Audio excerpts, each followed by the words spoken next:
Bem antes de criar o planeta Terra, Deus criou os anjos. Nós não sabemos quanto tempo antes, mas Deus criou os anjos antes de criar o nosso planeta.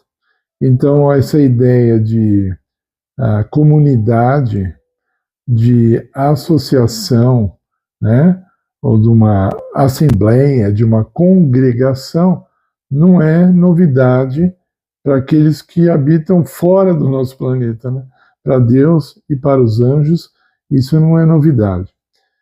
Quando Deus criou o homem e ficou vendo Adão ali, logo no primeiro dia da criação, ou melhor, no primeiro dia de Adão, que foi o sexto dia, Deus olhou e falou: não é bom que o homem esteja só.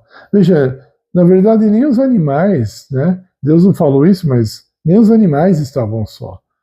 Existia macho e fêmea, vai saber, aos milhões, vamos dizer assim, que Deus criou, e todos estavam ali juntos, né? Participando de uma mesma experiência, e só o homem ia ficar sozinho. E Deus falou assim: não é bom que o homem esteja só. Esse texto ele é bem profundo, ele tem um significado muito amplo. Eu demorei anos para entender algumas coisas sobre ele que eu não entendia. A gente pode falar outra hora sobre isso, né? Vai ser bom. Até no lado empresarial, né? Não é bom que o homem esteja só. Vou falar um pouco sobre isso outra hora. Hoje estou falando mais sobre esse lado do relacionamento, né? Deus diz para nós que ficarmos isolados não é algo saudável. Na mente de Deus, nós devemos ter uma vida individual, com respeito às nossas decisões, às nossas escolhas, mas coletiva no sentido de relacionamento, de troca de ideias, de troca de carinhos ou coisas semelhantes, né? Ok? Então, essa comunhão estava e sempre esteve na mente de Deus. E ele ele vem e diz assim: olha, não é bom que o homem seja só. Para quem que ele falou? Nós sabemos que é uma conversa entre o pai e o filho ali, né? Especialmente ali na criação, os dois conversando, ok? Então, cria-se a mulher. Ok, beleza. Vamos dar um salto agora. Aliás, antes de dar esse salto, Deus chegou para Adão e Eva e falou: vocês devem se multiplicar. Né? Então, crescer e se multiplicar. Então, era para ter mais gente ainda.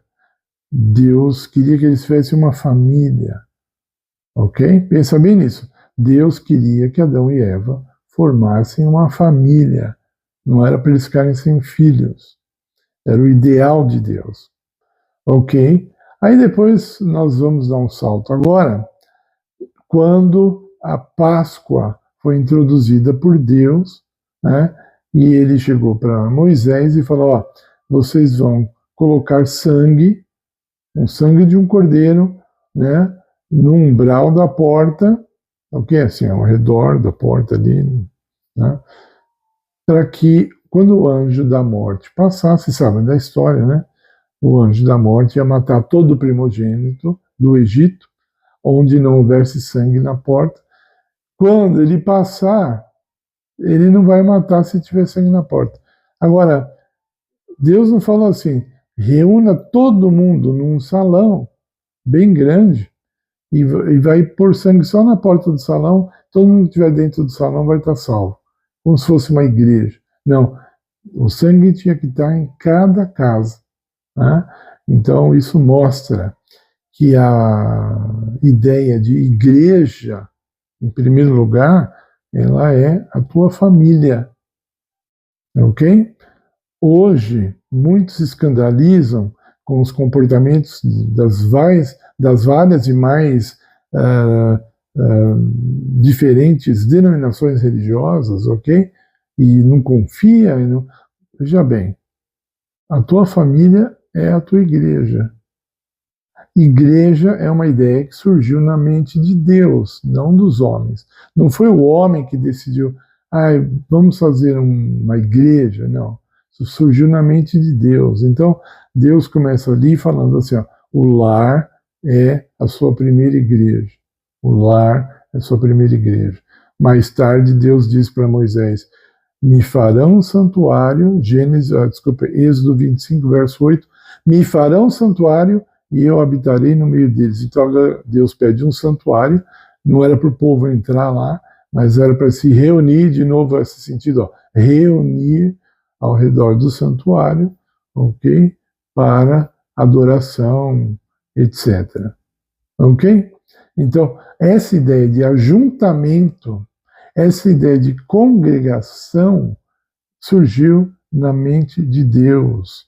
E não é porque o homem tem frustrado esse plano, de alguma forma, que ele deixou de existir, que ele deixou de ser benéfico, que ele deixou de ser aprovado por Deus. Ok?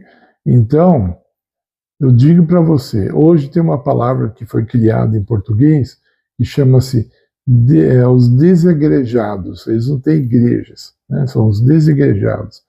Não vão em igreja nenhuma, tá? Se você não vê possibilidade, por sei lá qual motivo, de ir a uma igreja porque você não confia ou algo assim, muitas vezes, né, no Novo Testamento fala da igreja da casa de Átila, ou de etc. Né? Por exemplo, Paulo tinha essas visitas, né? Então, você reúne a tua família. Forme uma igreja na tua família. Você deve estar unido a pessoas que pensam como você a respeito de Deus. Ok? As pessoas, a denominação ali é a tua casa, é a tua família. Ok? Isso é aprovado por Deus? Sim. Se você puder ir a uma denominação e confiar e tiver ali pessoas que pensam como você para adorar a Deus, etc. Isso é um assunto muito longo. Então você vai. Deus não proíbe, né? E Deus não proíbe você de ir à igreja e Deus não proíbe você de ter uma igreja no seu lar. Isso é o que a Bíblia diz. O que as igrejas dizem, deve ter gente arrancando o cabelo, me ouvindo, falando, não, tem que ir para a igreja, né? Então, não é exatamente isso que a Bíblia diz. A Bíblia diz que você tem que se juntar com pessoas da mesma fé. Igreja na mente de Deus é isso. Congregação na mente de Deus é isso, estar junto com seus irmãos de fé.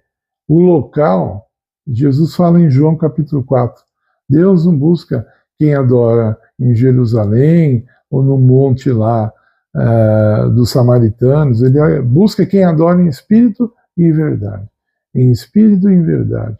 Esses são os adoradores que Deus busca. Né? O maior profeta de todos, não houve maior que ele, João Batista, não frequentava a igreja, não tinha condições. Ele não frequentava. O pai dele era pastor, traduzindo para hoje, que era um sacerdote, o pai dele era um pastor e ele não frequentava a igreja. Ele ficou no deserto lá por causa da missão que ele tinha. Ok? Mas ele estava junto com seus discípulos. João Batista tinha discípulos. Então, essa história de você ficar isolado, essa não é aprovada por Deus. Deus não aprova. Ok? Então, se você tiver perguntas, fique à vontade para fazer perguntas. Ok? Se você usar a parte das perguntas para me afrontar, para me provocar, você não aguarde resposta porque eu não vou dar. Ok? Se você afirmar alguma coisa, eu também provavelmente eu não vou comentar, porque eu estou abrindo espaço para perguntas, né? Ok? Você está livre para fazer comentários no canal, beleza, ok? Mas dependendo do cunho do comentário também, eu não costumo comentar, ok? Se a pessoa fala, é isso e acabou, Então não tem argumento, né? A pessoa já decidiu o que ela acredita, né? Ok? Então, se junte os seus irmãos de fé, vá a uma igreja, ok? Onde você acredita que a verdade é pregada. Agora, se você não crê nisso, se você não crê nesse sistema, então, repito, reúna-se com a sua família, reúna-se com seus amigos e busque ao Senhor, e busque a Deus, e busque a verdade, ok? Inclusive, eu quero dizer, eu mesmo estou à disposição. Se você precisar de alguma ajuda, precisar de alguém pregando ali para vocês, eu estou à disposição, ok? Lógico que eu moro em São Paulo, né? Não moro em todas as partes do Brasil, mas a gente pode ter contatos de pessoas no Brasil que podem ir até sua casa e ali formar um grupo, tá? Que busca Deus. Eu encerro aqui, poderia falar muito mais. Desculpe. Ok, me perdoe, tem um pouco de pó aqui, está me deixando assim. Então, fique à vontade de fazer suas perguntas, ore pelo nosso ministério, compartilhe esse vídeo, por favor, inscreva-se no canal, eu peço tudo em nome de Jesus. Amém.